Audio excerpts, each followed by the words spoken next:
Hello and welcome to today's Living Life with Purpose broadcast. I'm your host, Phil Foster. Well, it's Friday, and as I do each week, I just want to take a minute and remind you to not forget to get out to church this Sunday.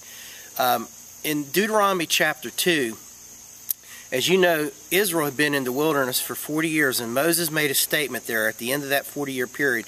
He said, "You have compassed this mountain long enough, and now it's time to turn north." And Moses knew that it was time for a change. And there are seasons in your life when you've been doing something for a long period of time, and God wants you to shift gears.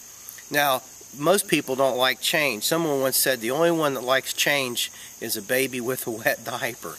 Now, why do people resist change? Well, some people resist change because they like to stay in their comfort zone.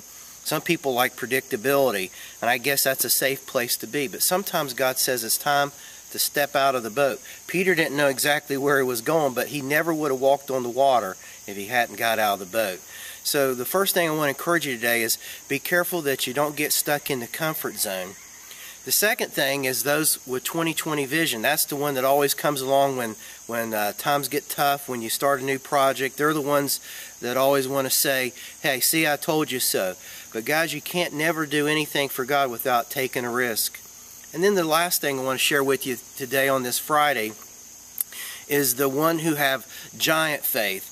They're the ones that when Moses told them they were going to a land of milk and honey, could only see it had calories and cholesterol.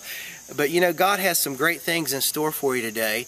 And sometimes to get where God wants you to be, you've got to take a chance and step out. Abraham would never have been known as the father of many nations if he hadn't left and left the Ur of the Chaldees. He never would have got where God wanted him. Well, listen, I want to challenge you today to think about what your options are. I'm sure God has given you some things to think about. So pursue those things and don't be afraid to change when God tells you it's time to move north. Well, I'm all out of time for today, so until we get together on Monday, may God bless you, and hey, have a great day.